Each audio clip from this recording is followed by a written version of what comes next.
check the mic and make sure it sound right, boys.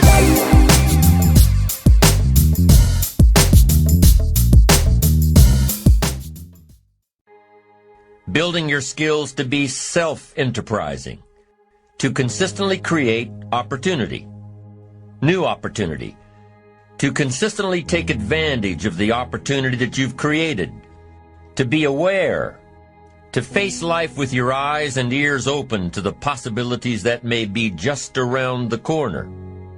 An enterprising person is one who comes across a pile of scrap metal and sees the making of a wonderful sculpture.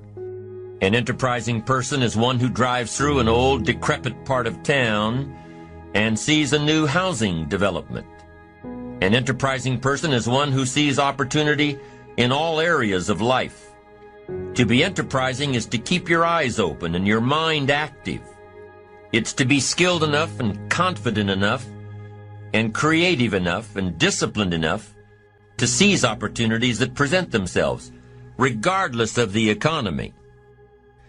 An enterprising lawyer will study new laws and market herself to people who may need help in those areas. An enterprising salesman will research beyond the obvious to find new prospects for his products or services.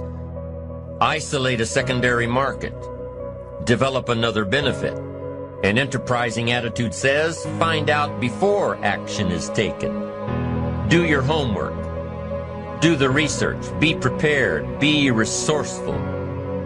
Do all you can in preparation of what's to come. Think of a few people you know who are enterprising. Think of people in the news, in your office, in your neighborhood. What do these people have in common? Well, they're probably always on the go, developing a plan, following a plan, reworking the plan until it fits. They're probably very resourceful, never letting anything get in their way.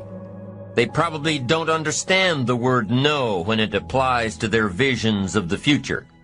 And when posed with a problem, they'll probably say, let's figure out a way to make it work, instead of, it won't work. You need to be like that pesky little Energizer bunny. You need to keep going and going and going. Self-enterprising people always see the future in the present. Self-enterprising people will always find a way to take advantage of a situation, not be burdened by it. And self-enterprising people aren't lazy. They don't wait for opportunities to come to them. They go after the opportunities. Self-enterprise means always finding a way to keep yourself actively working toward your ambition. Self-enterprise requires two things. Number one, creativity. Creativity to see what's out there and shape it to your advantage. Creativity to look at the world a little differently.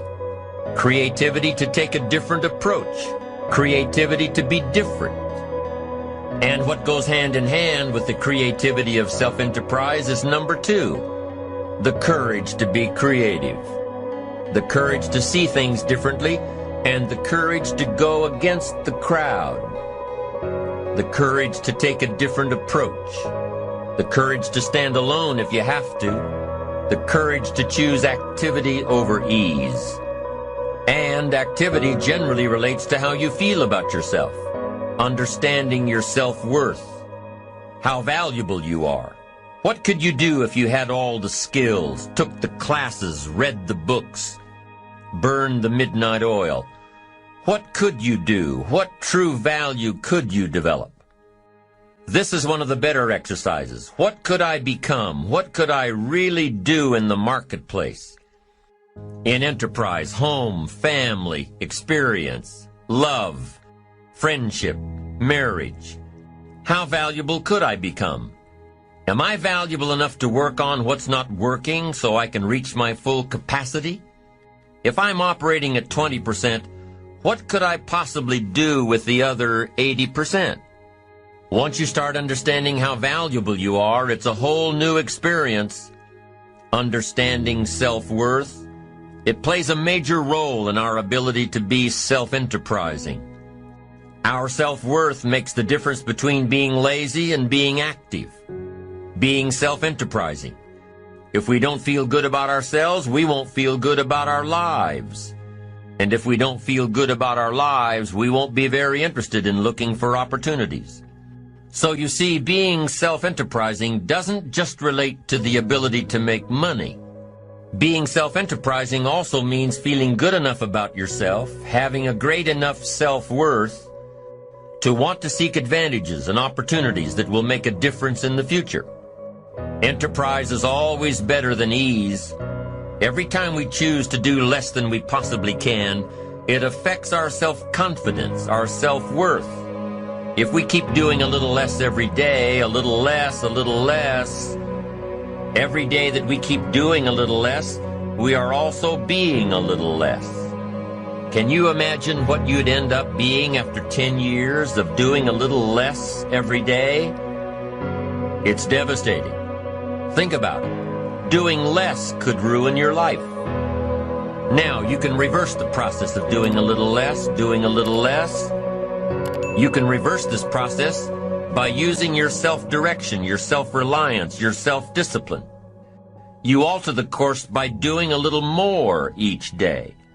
A little more,